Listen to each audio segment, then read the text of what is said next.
Excuse me. I wonder if I can edit that part out. Maybe not. Anywho, still having some internet issues, so like I can't even upload a video. That's why I haven't uploaded no videos. So I want to do a freaking video on this channel over here, and I can't even upload a damn video. So this works right here, I guess. This Google Hangout. Let's see how the quality is. I'll check it over here. Hopefully it's not too terrible, so I can do this damn video. So this is just going to be like a. This is just going to be like a like a review video, and I think we're going to do a chat over on the one of the. There's many channels. One of the tavern chats. How about that? One of the tavern channels. So.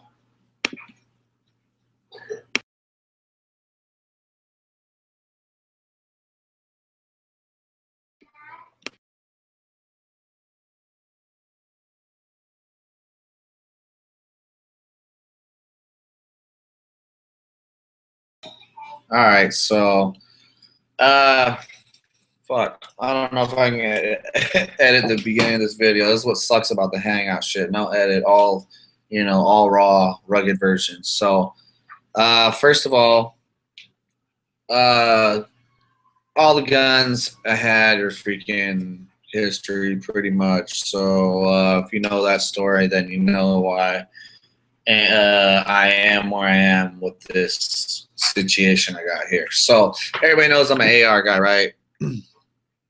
Shit comes up, man. You gotta sell your babies, you know. Sometimes, you know, aim point, all that kind of stuff, gone. And it is what it is. You gotta pay. It's either that or I wouldn't be able to make this dumbass video right here because I'd be locked up right now. So, and that's all taken care of. So here goes a review or attempt at review or something. So back up here.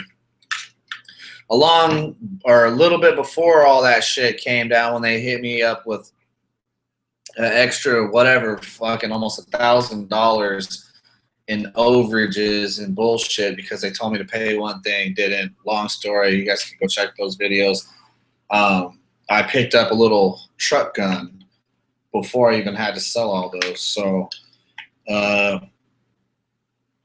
the AR, the honey, the sweetie, the aim point, and all that. Bye. You know, what do you do? You know, that was able to get a big chunk to help pay all that bullshit. And I had an AK before. Had a what I had a Wasser 1063. That was my very first rifle I ever bought. Was a AK. So believe it or not, that was my very first battle rifle. Was a AK-47 Wasser 1063, the Romanian joint by I think that was Century that was importing those and doing those. So here's another Century. The lighting in here is shitty. I've been trying to work on it. I could turn on this other light. Let's see here. Bam. Maybe. Yeah, see, that's the only thing that sucks about these live shit, right?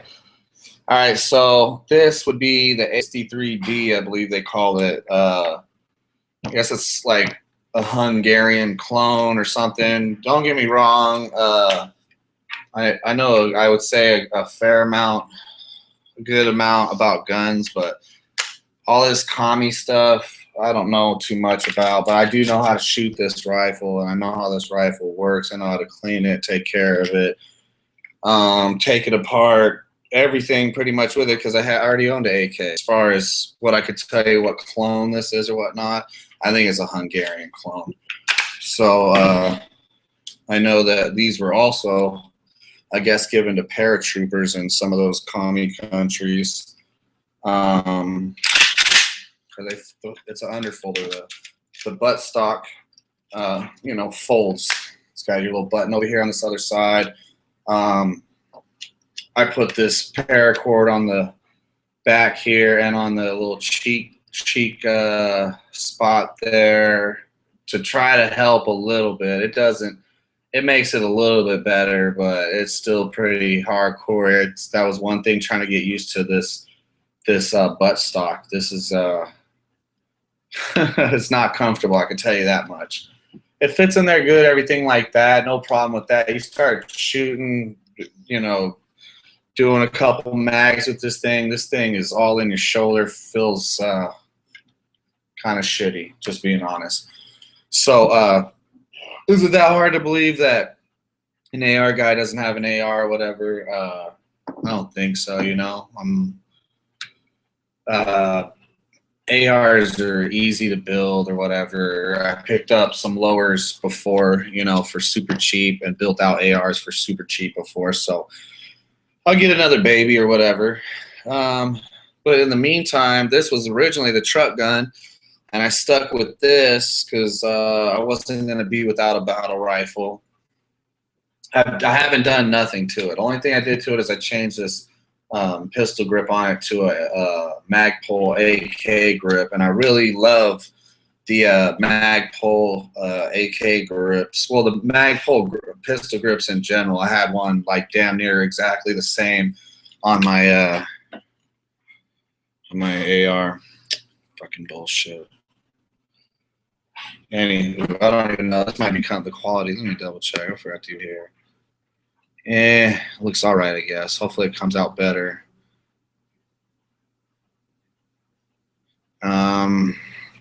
So what we got going on here is, like I said, a review of this rifle. Kind of an overview. Standard bullshit ass AK sights. Fucking hate these sights. If I could, if it was up to me, I'd put the little Krebs joint on the back right here, and I'd have them move this back to the do the little piston or whatever deal, combo deal that you got right there, gas block front sight combo. I think that'd be badass. And I'd even put a birdcage flash hider on there, just like the AR. That's honest to God. But this rifle is fucking badass. Finally getting there. Came with this sling, came with an oil can, came with a cleaning kit, and 2 AKP mags, and they're all right. I mean, I like these ones better. These are fucking badass right here. So I'm running some like Super Duty V10 fuck you up Hornady in there. I don't got the specs in front of me, but you know how I do my reviews. This is also, I wanted to point out, there's a milled receiver. I don't know if you guys can tell about this. This MRF is man, this rifle is heavy duty. This ain't for you know, the faint at heart here. So I don't know how you like my reviews, but this rifle is bad as fuck. I was blown away by it. I carry it in a little 511 bag, you know, so I got a full-size rifle while all these other idiots are carrying pistols around, you know, AK pistols and stuff. And I got me a full-size rifle in this little underfolder here. And like I said, man, this thing is rock and roll. I love this thing. I don't think I'd ever sell this rifle. Hopefully, I don't have to sell any more guns if I acquire more guns this time, because it's getting kind of old having to do that shit. And of course, this bitch works flawlessly. Of course, there's like,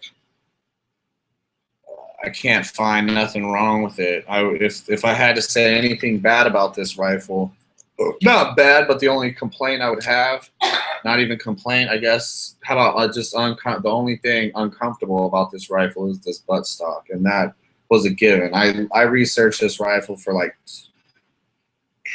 probably a year and a half or so. I researched it for a little hot second before I went and picked it up. Went and tried a whole bunch of them on for size and see what I thought. So I was aware of what I was getting, you know, and you know.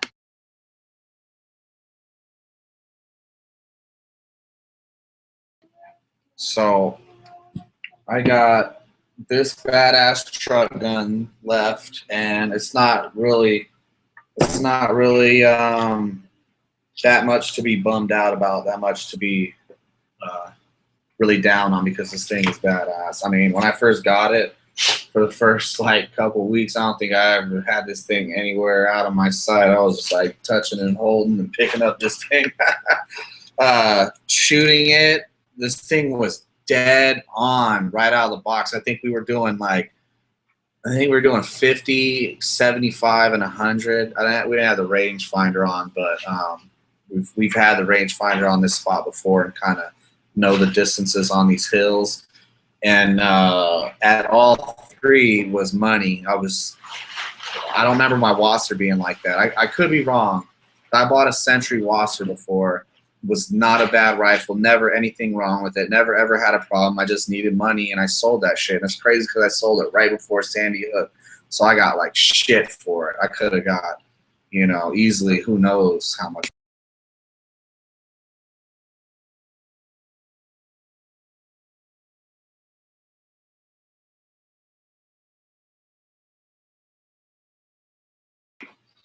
So here's another thing that sucks about doing a live review is that your kid's gonna keep interrupting you over and over and over and over and over again. So, like I said, badass rifle through and through. Thing shoots like a champ right out of the box. That's what I was really blown away about. I didn't have to even tweak nothing.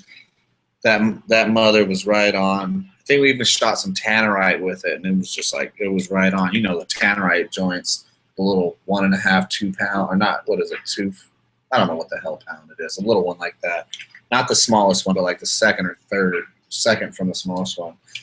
And it was out there at least like probably 50 yards, and just right out of the box, this thing is sweet.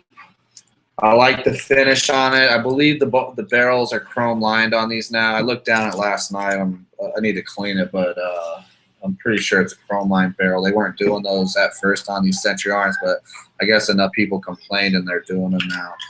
So I'm trying to think if there's anything else that I would like to say about this thing besides that it's badass. But I was at a gun show probably like 2 or something a while back, and I came upon this for like a couple bucks. This and a NATO shovel. I had to do a review on that sometime or something, but a NATO GI shovel, which is pretty badass. But I guess, and I'm hoping, I don't really care. This is how I think it works, but this is how I got it set up. So some old school, I don't know the era, commie bullshit holder. So this is how I got it set up, and it's just something cool that I think, you know, it is what it is. So I got, damn, right here, oil can, and I got grease in mine. This whole thing's full of grease. So super duper AK guys, if you're upset that I got grease in my oil can. Cleaning kit goes in this little pocket right here. And then this thing, I was able to get 3 mags in it. So 1, 2, 3, all in this little handy dandy commie holder here. And that's what I got. I haven't found a chest rig or whatever for this thing yet. No like little Chinese mag holders, cheap shit. The gun shows aren't the same anymore. They don't. It's not what the gun. If you find shit like this and like that old GI shovel I got for $3, this I got for like $3 or $4, and then the shovel. I think I paid less for the shovel. I paid like $3 for the GI shovel. And actually, I'll just pull out just to show you guys. Oh, I think it's badass. I use the shit out of it. I go camping all the time. It has a sheath too. I think I left it in my truck, but standard. I think it's German or some shit. It's some country over there, or maybe it's NATO. I forget. I looked it up, but shovel pick combo, folds up all nice. This little button right here, like, it's pretty cool because with all the sand and shit that I get in there, it always presses on through. I haven't had a problem with that. But I'll do that sometime. But paid $3 for this thing, man. But like I'm saying, you don't see this kind of shit at the gun shows, really. If they do, it's like a little little bucket. You know what I mean? The gun show used to be diverse and used to have a lot of shit, but I can't find none of that shit no more. None of the old chest rigs and all that kind of stuff. So I'm sure people will drop some links in there where I can find that kind of stuff. But that's what I got. That's what I got. That's what I got on this review, getting interrupted over and over and over again. So something you're interested in, check it out. Check it out, your local gun store. I guess these are available everywhere. We got tons of gun stores out here. I haven't had any money, so I haven't been going to gun stores, but where I got that from was my buddy's gun shop. And shout out to Second Amendment Gun Shop. Check them out if you're in Las Vegas. You know, ask to talk to Khalif or Mark in there and tell them I sent you, man. They'll take care of you. They're vets. You get a veteran discount in there too. So if you're a vet, check them out and check that damn rifle out, man. Thing's badass. Hopefully I get maybe some shooting videos going next.